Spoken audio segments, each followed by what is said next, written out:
안녕하세요. 저는 8개월 전에 출산을 해서 예뻐 죽겠는 아들 하나를 키우고 있는 젊은 엄마입니다. 저희 부부는 첫 아이를 꽤나 오래도록 기다려왔습니다. 5년 동안 말입니다. 남편과 처음 결혼할 때만 해도 저희가 아이를 이렇게 기다리게 될 줄은 상상도 못했어요.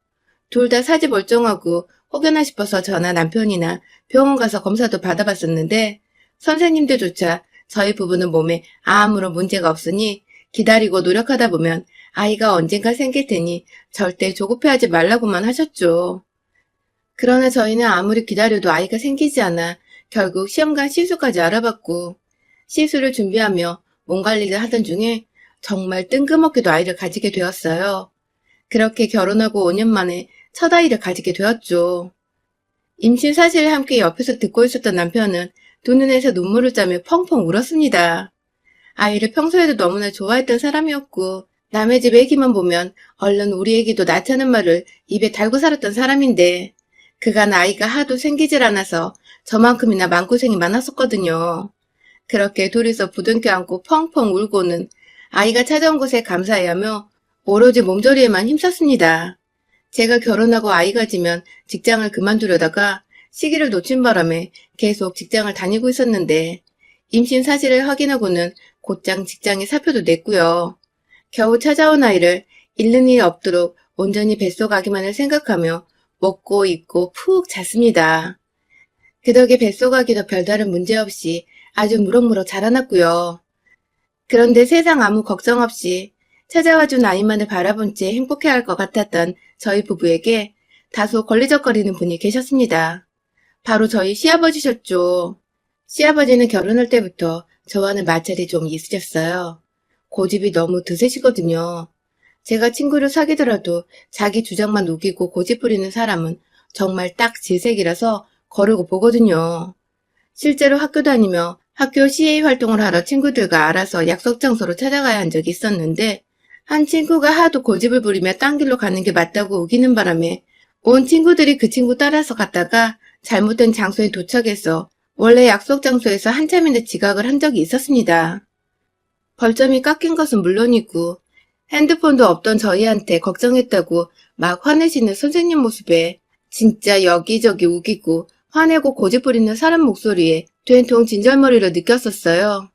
어린 나이에 그 상황이 꽤나 트라우마처럼 남았는지 그 후로도 비스무리한 성격을 가진 드센 사람들을 보면 자연스레 먼저 피하곤 했는데요. 아니 근데 결혼하고 나니 저희 시아버지가 딱 그런 사람이더라고요.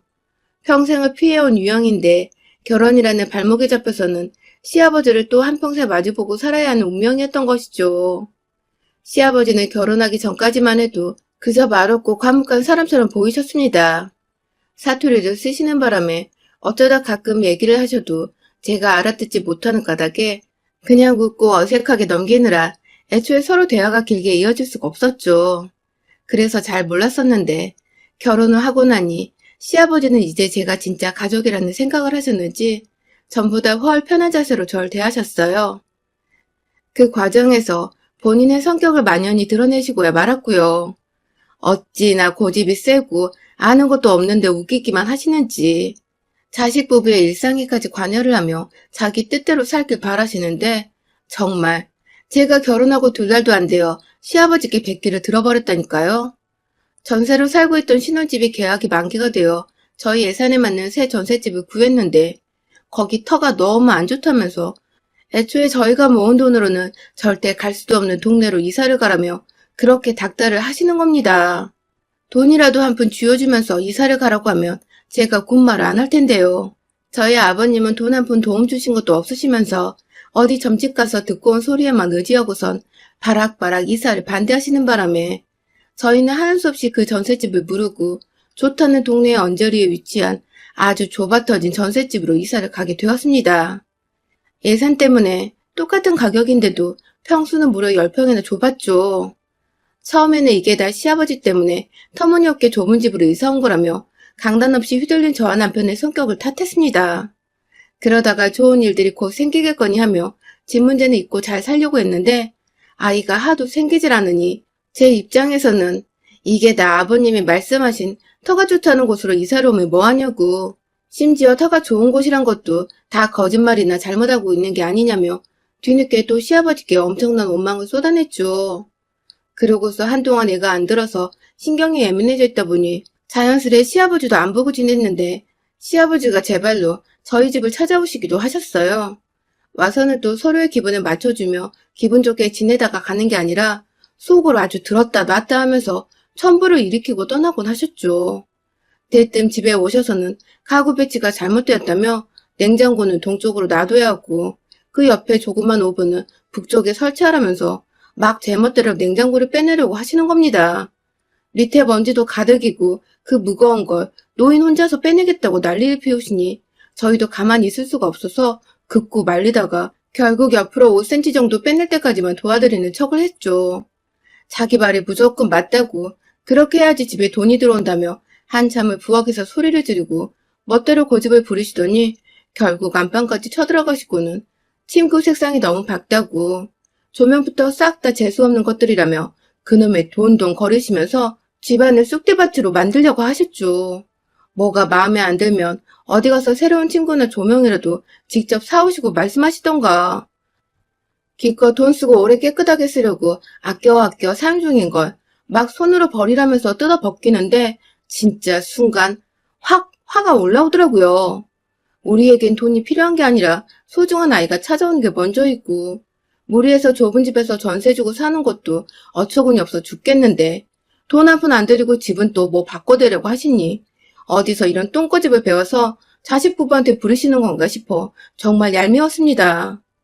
저만큼이나 남편도 그런 자신의 아버지께 실망을 했는지 가만히 있다가 다짜고짜 아버님을 데리고 밖으로 나갔어요. 그리고 혼자 들어왔죠. 자기가 알아서 택시 태워 아버님을 집으로 보내버린 거였더라고요. 이렇게 저희 부부에겐 약간의 히스테리 같기도 하고 건들면 폭발할 듯 불안한 존재였던 시아버지. 그날 이후로 웬만하면 저희 정신건강을 생각해서 잘 안 보고 지냈는데 그러다 제가 임신하게 되었었죠. 제가 임신을 했으니 어찌되었든 양가 어른들께는 알려드려야 해서 각자의 부모님께 전화를 돌렸습니다. 저희 친정부모님은 저뿐만 아니라 남편과 직접 통화를 하시면서까지 축하한다고 이제 부모가 되는 거라며 칭찬부터 시작해서 덕담까지 좋은 말씀을 한가득 해주셨어요. 그 바람에 저나 남편이나 감동을 받고는 함께 울컥했고요.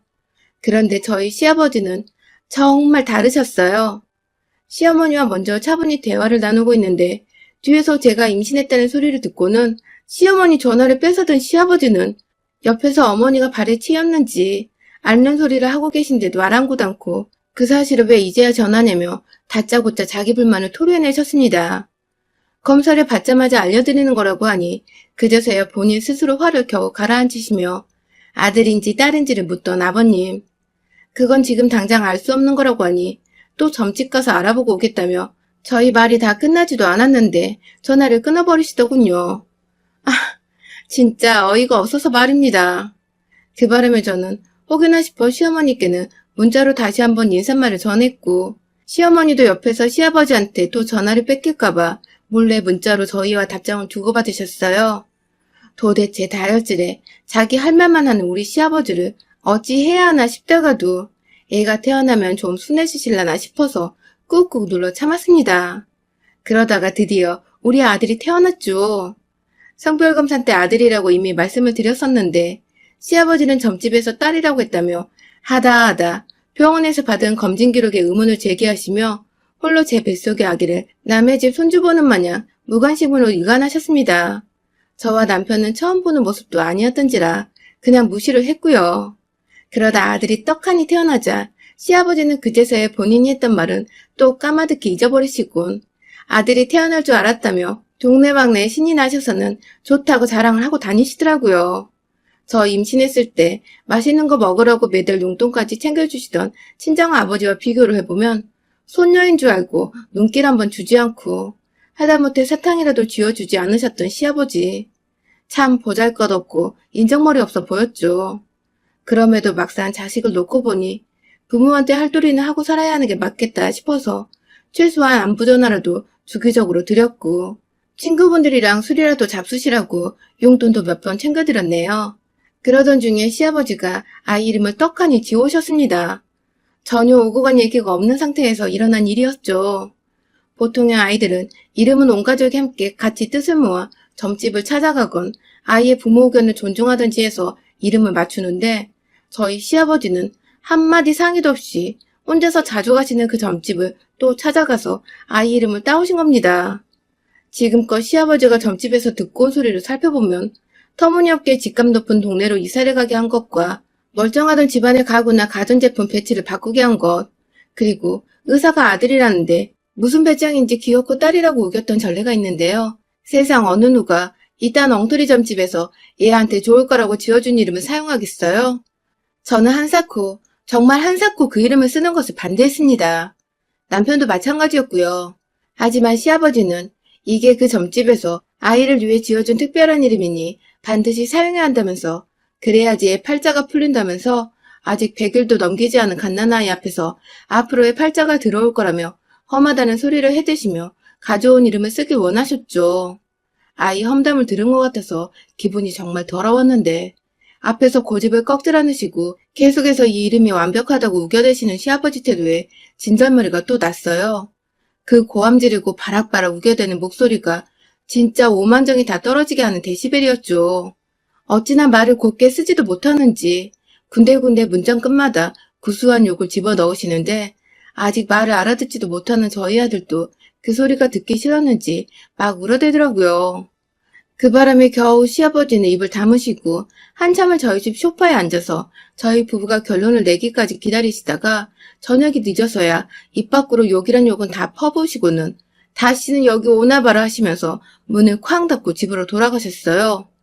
어처구니 없이 욕도 먹었고 정신은 하나도 없었던 그런 하루였습니다. 그렇게 또 한동안은 찾아보지 않으실 줄 알았는데 예상보다 일찍 시아버님은 저희 집을 또다시 찾아오셨습니다. 손에는 누가 봐도 무당집에서 가져왔을 법한 노랗고 뻘건 한자가 새겨진 봉투 한 장을 들고 들이닥친 시아버지는 이번엔 여러 가지의 이름을 대시며 그 중에 하나를 저희 부부 보고 고르라고 하시더군요. 저희를 위한 배려라고 끝까지 생각을 하면서 애써 마음에 드는 이름이라도 찾아보려 했는데 정말 거짓말하고 하나도 없었어요. 무슨 1700년도에 있을 법한 그런 고지식하고 따분스러운 이름을 대시고는 분명 우리 애는 아들인데 어디서 순자가 끝에 들어간 여자스러운 이름이라든지 받침에 기역자가 들어가 발음하기도 힘든 괴팍한 이름을 적어와서는 저희 보고 고르라고 하시니 어이가 없었죠. 이름은 좀 시간을 가지고 저희가 알아서 후보를 잘 고른 후에 다 같이 상의하러 연락을 드리겠다고 말씀을 여러 차례 드렸는데도 끝까지 포기하지 않고 본인 할 말만 하시던 시아버지는 결국 또 자기 말을 일방적으로 듣지 않는다며 급기야 본인이 돈 주고 받아왔을 그 종이를 확 자기분의 못 이겨 찢어버리고 마셨습니다. 그 과정의 고성은 자연스레 오갔고 겨우 재웠던 아들이 깨면서 집안은 내 울음소리에 늙은이 고집 부리는 소리까지 아주 난장판이 되고야 말았죠. 제가 그 당시 애가 하도 새벽 내내 잠을 자지 않아서 하루 중 잠들어 있는 시간이 고작 2시간 정도밖에 안 됐을 정도로 뜬 눈으로 지새우며 살고 있었는데 어처구니 없게 갓난아기 있는 집으로 찾아와서는 애를 울리고 제 성질까지 긁어대시는 시아버지를 보니 정말 열이 무지하게 받더라고요. 옆에서 남편이 절 말리면서 어떻게든 진정을 시키려고 하는데도 말은 귓등으로 안 듣고 본인 할 말만 급하게 하시느라 결국 끝에는 숨까지 차다 하시던 시아버지 모습이 진짜 찌질하고 못나 보였어요. 어떤 말로도 그 모습이 설명이 안 되던 그때 결국 시아버지는 본인 멋대로 제 자식 이름을 지으시고는 그 이름대로 아이를 부르기 시작하셨어요.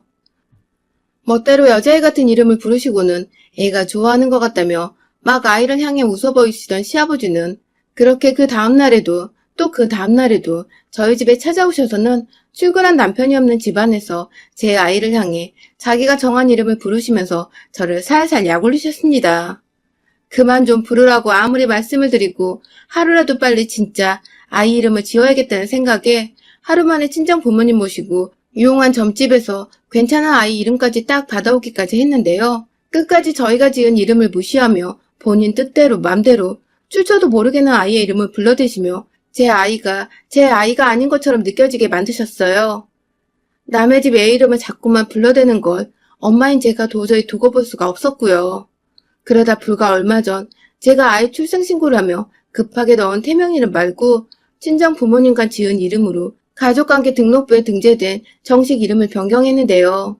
그 사실을 정확히 시아버지께도 말씀을 드리며 앞으로 우리 아이의 이름이 무엇인지에 대해서 자세히 뜻을 말씀드리며 설명까지 했는데 못 알아듣는 척을 하시면서 이름이 마음에 안 든다는 어처구니 없는 고집을 부리시더니 결국 제가 자기 말을 못 믿어하는 것 같다며 제 아이를 데리고 점집에 가자며 집으로 찾아오신 시아버지는 다짜고짜 저희 아들을 안아버리고는 밖에 택시를 대기시켜놨다고 나가자는 게 아니겠어요? 그 바람에 전 순식간에 허락도 없이 제 아이를 안고 집을 나서려는 시아버지로부터 아이를 지켜내겠다고 사정을 해서 아이를 도로 받았고요. 진짜 혹여나 그 와중에 얘가 바닥에 떨어지거나 다치기라도 할까봐 시아버지 흥분 안 시키려고 소리도 안 지르고 언성도 안 높이고 정말 무릎까지 꿇어가며 이름을 당장 바꾸겠다고 설득을 하니 그제서야 말귀를 알아듣는 것 같다며 아이를 안겨주시던 시아버지. 제 심장은 그 순간 갈기갈기 찢겨갔습니다. 심장이 한번 떨어졌다가 달라붙은 것 같은 기분이 들기도 했고 애를 이미 한 번 잃었다가 다시 찾아온 것 같은 안도감이 들었어요. 당장 아이를 안방 요람에 넣어두고는 문을 꽉 닫고 시아버지께로 향했어요. 시아버지는 너무도 태연스럽게 본인이 주장했던 아이의 이름을 부르면서 제 기분을 간질거리게 약올리시고 있었는데 저는 그 길로 당장에 시아버지 앞으로가 싸다구를 2대 갈겨드렸습니다. 감히 다른 사람도 아닌 자기 손주를 두고서 목도 제대로 못 가누는 애를 막 안더니 급기야 엄마의 내 허락도 없이 이 집을 나서려고 하냐며 어디 감히 시아버지 주제에 얘 엄마를 앞에 두고 이름을 정하려고 얘를 맘대로 낚아채냐며 싸다구 2대도 모자라서 내 집에서 당장 꺼지라며 멱살을 부여잡고는 현관으로 향해갔죠. 저한테 뺨 맞고 순간 정신을 못 차리던 시아버지는 뒤늦게야 이게 미쳤냐며 막 발악을 해대시는데 그 길로 제가 시아버지 정강이를 한 대 걷어찬 바람에 시아버지는 아프다고 바닥에 주저앉으셨어요.